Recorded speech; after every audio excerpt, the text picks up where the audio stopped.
इस लेक्चर में आज हम एक बार फिर से क्लास 11th के फिजिक्स का वेक्टर्स का टॉपिक लेकर आए हैं और आज के वेक्टर्स के इस लेक्चर में मैं आपको वेक्टर्स के कुछ एडिशनल प्रॉपर्टीज़ जो कि नीट और जेईई मेंस के लिए बहुत ही हेल्पफुल होंगे इसके बारे में आपको बताऊंगा। और साथ ही साथ यहाँ पर हम कुछ अच्छे न्यूमेरिकल्स को आपको बताएंगे। आप वीडियो को बिना स्किप करके देखेंगे और वीडियो को देखने के बाद आप इन सारे न्यूमेरिकल्स को एक बार खुद से ज़रूर बनाएंगे। ऐसा करने से आपके वेक्टर के कॉन्सेप्ट्स क्लास 11th और क्लास 12 के फिजिक्स को स्टडी करने के लिए और बेटर हो पाएंगे। तो स्वागत है आपका हमारे इस चैनल पर। आइए शुरू करते हैं आज का एक और प्यारा सा लेक्चर।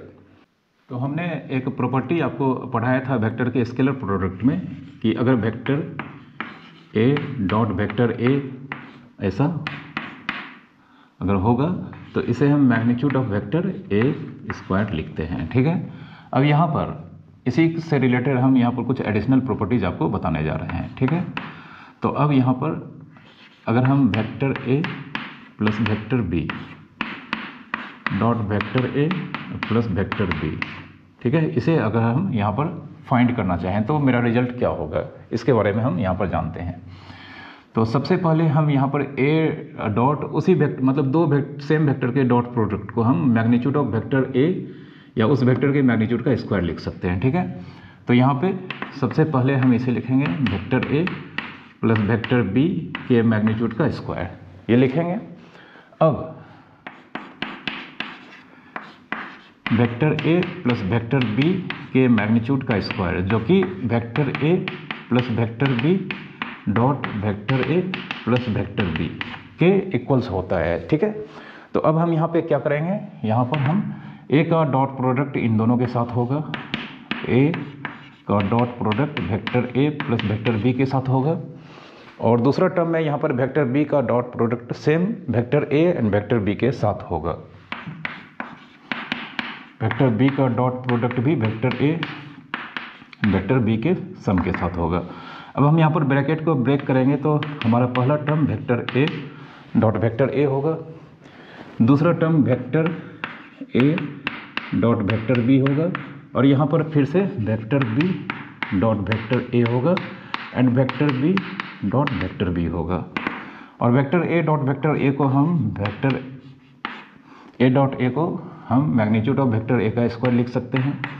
ए डॉट बी और बी डॉट ए जानते हैं सेम होता है, तो इन दोनों को हम ऐड करके ट्वाइस ए डॉट बी लिखेंगे और B dot B again magnitude of vector B का स्क्वायर होगा। यहाँ पे हमने यहाँ पर जानते हैं हम वेक्टर बी डॉट ए और vector A dot B equal होता है, ए डॉट बी और बी डॉट ए सेम होता है, इसलिए हम इन दोनों को ऐड करके ट्वाइस ए डॉट बी या ट्वाइस बी डॉट ए भी हम लिख सकते थे ऐसा। ठीक है, तो अब हमारे पास यहाँ पर vector A plus vector B के मैग्नीट्यूड का square equals to first vector के मैग्नीट्यूड का स्क्वायर, फर्स्ट वेक्टर ए के मैग्नीट्यूड का स्क्वायर प्लस वेक्टर बी के मैग्नीट्यूड का स्क्वायर, वेक्टर बी के मैग्नीट्यूड का square plus twice A dot B. ठीक है, यह एक बहुत ही अच्छा रिजल्ट हमारे सामने यहाँ पर आपको मिला है। ठीक है, इसी में अगर हमारे पास अगर तीन वेक्टर होगा, ठीक है, इसे भी आपको याद रखना है, इसका मैं यहाँ पे डेरिवेशन आपको नहीं बताने जा रहा हूँ कि अगर vector A plus vector B plus vector C का मैग्नीट्यूड का स्क्वायर है, जिसे आपको सबसे पहले समझना है थ्योरेटिकली यह vector A plus vector B plus vector C dot vector A plus vector B plus vector C के इक्वल्स होगा। ठीक है, इसका मतलब जानते हैं कि सेम वेक्टर के बीच डॉट प्रोडक्ट को रिप्रेजेंट करता है किसी भी वेक्टर का मैग्नीट्यूड का स्क्वायर। और यह एक्चुअल में आपको जो यूज़ करना है वेक्टर ए के मैग्नीट्यूड का स्क्वायर प्लस वेक्टर बी के मैग्नीट्यूड का स्क्वायर प्लस वेक्टर सी के मैग्नीट्यूड का square twice vector A dot B plus vector B dot C plus vector C dot A. ठीक है, यह होगा, यह बहुत ही इंपॉर्टेंट रिजल्ट है, इसको आपको याद रखना है। ठीक है, अब हम आपको बताएंगे एक और प्रॉपर्टी जिसमें तीन वेक्टर कब कोप्लेनर होते हैं। ठीक है, इसके बारे में बताऊंगा। तो कोप्लेनर मतलब तीन वेक्टर 3 या 3 से अधिक वेक्टर अगर सेम प्लेन में लाई करते हैं तो ये सारे वेक्टर्स कोप्लेनर वेक्टर्स कहलाते हैं। ठीक है, coplanar vectors. Vector A, vector B, vector C to be coplanar vector, coplanar vectors. अब यहाँ पे कोप्लेनर वेक्टर्स क्या होता है? कोप्लेनर वेक्टर्स को आपको समझना है, याद रखना है कि 3 और मोर देन 3 वेक्टर्स, 3 और मोर देन 3 वेक्टर्स, 3 वेक्टर्स, तीन एक समय में 3 या 3 से अधिक वेक्टर। 2 वेक्टर हमेशा एक प्लेन में लाई करते हैं, ये आपको याद रखना है। कोई भी 2 वेक्टर हमेशा एक प्लेन में लाई करते हैं। ठीक है, तो 3 और more than 3 vectors lie in same plane. 3 या 3 से अधिक वेक्टर अगर एक समय में 3 या 3 से अधिक वेक्टर हो और एक ही प्लेन में लाई करता हो, जैसे इस एक ही बोर्ड पे हम यहाँ पर मान लेते हैं ये वेक्टर, ये वेक्टर, ये वेक्टर, ये वेक्टर, ये 4 वेक्टर हमने इस बोर्ड पे ड्रॉ किया है। तो ये बोर्ड एक प्लेन का एग्जाम्पल है और यहाँ पर ये चारों वेक्टर कोप्लेनर वेक्टर्स को रिप्रेजेंट करता है। ठीक है, तो अब यहाँ पर 3 वेक्टर कोप्लेनर कब होंगे? तो हमने यहाँ पर मान लेते हैं यहाँ पर 3 वेक्टर हैं। यह वेक्टर, वेक्टर ए है, यह वेक्टर बी है और यह वेक्टर हम मान लेते हैं सी है। ठीक है, यह 3 वेक्टर है। यहाँ पर हमने इन 3 वेक्टर को इस तरह से लिया है कि यह तीनों वेक्टर इसी बोर्ड पर लाई करता है, यानी कि ये फिलहाल यह तीनों वेक्टर कोप्लेनर वेक्टर को रिप्रेजेंट करता है।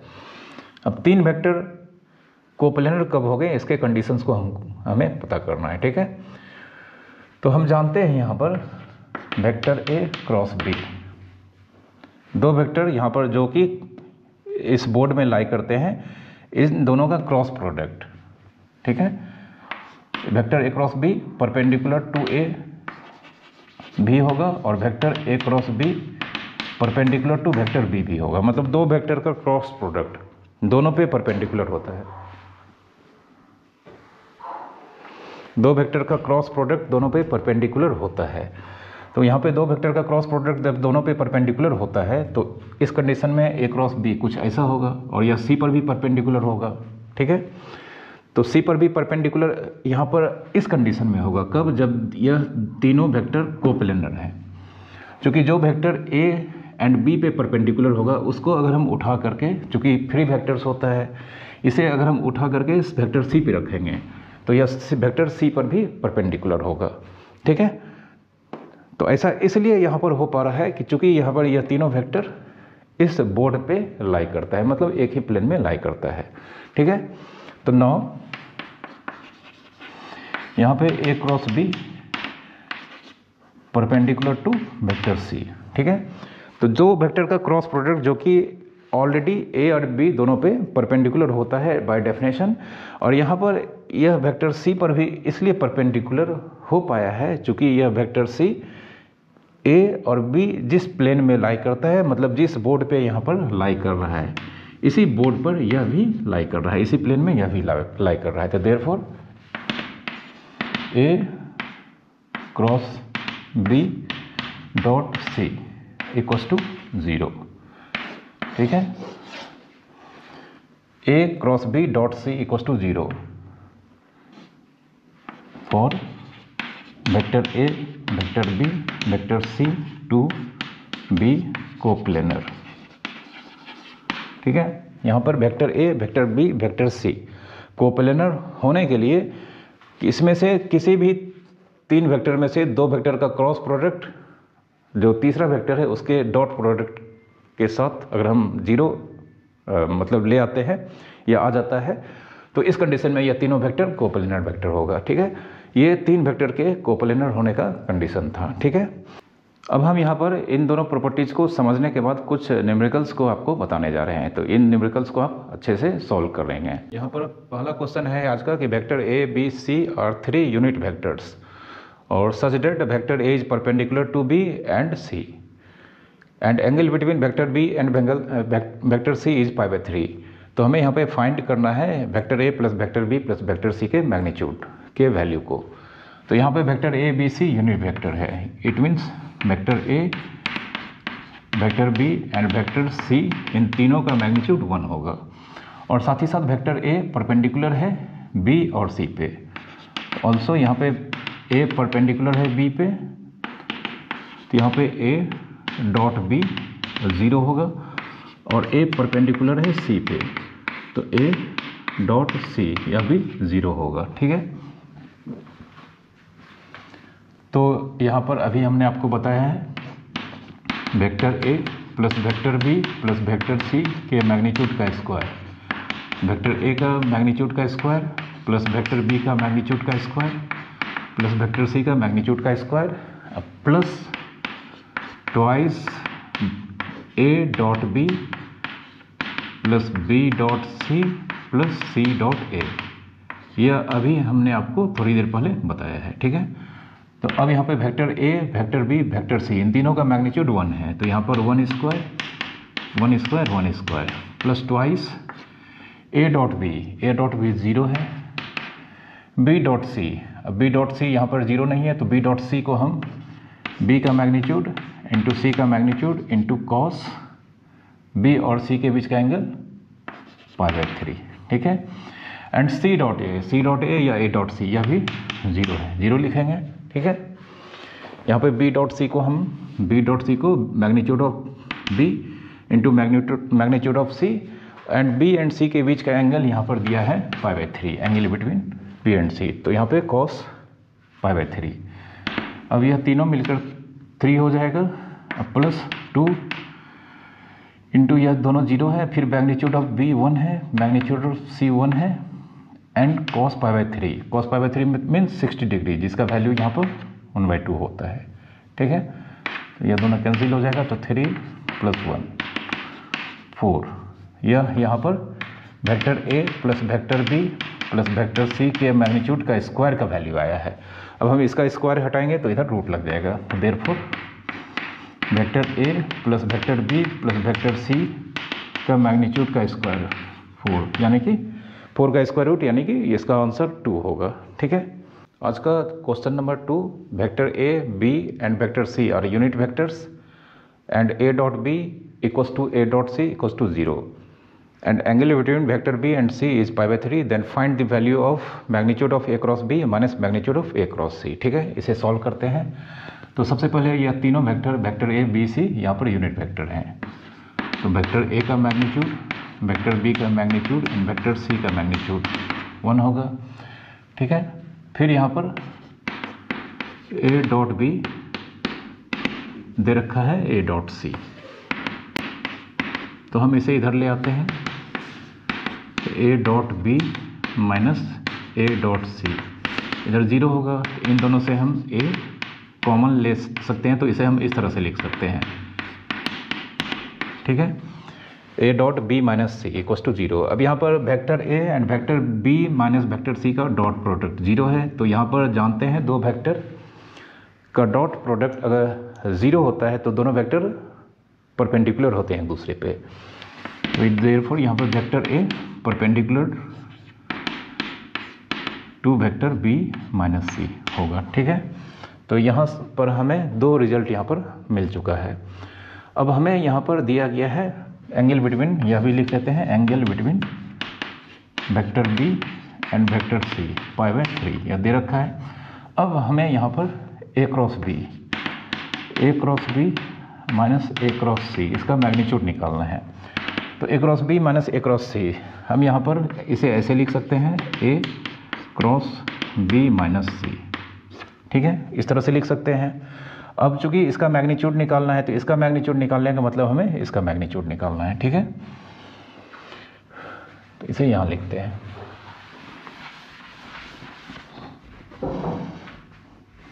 तो vector A not A cross B minus A cross सी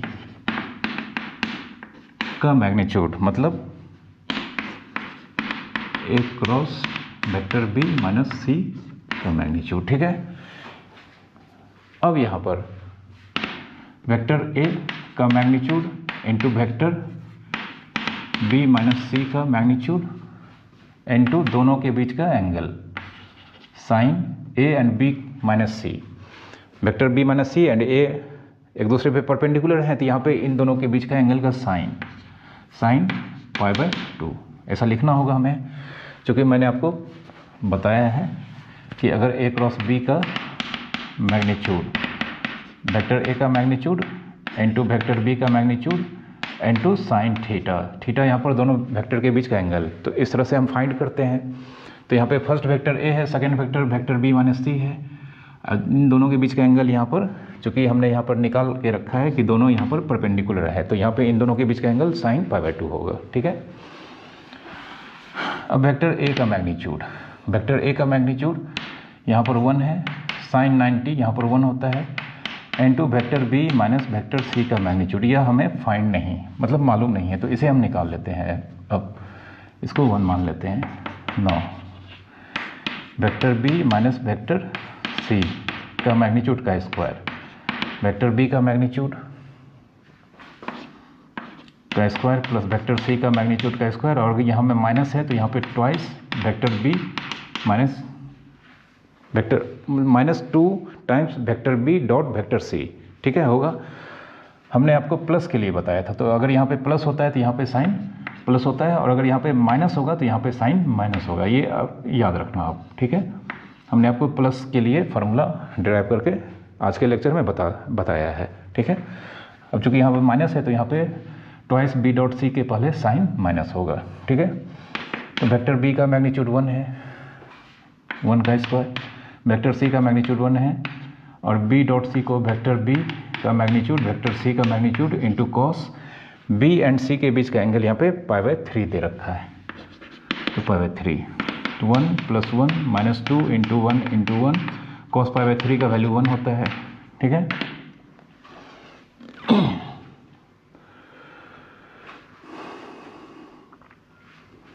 तो इस तरह से यहाँ पे 1 + 1 और यह -1 मतलब 1 आया है। ठीक है, तो यहाँ पर vector b minus vector c square हटाएंगे तो 1 का स्क्वायर रूट 1 आएगा, तो vector b minus vector c का मैग्नीट्यूड यहाँ पर 1 आएगा, इसे हम यहाँ पर रख देते हैं। ठीक है,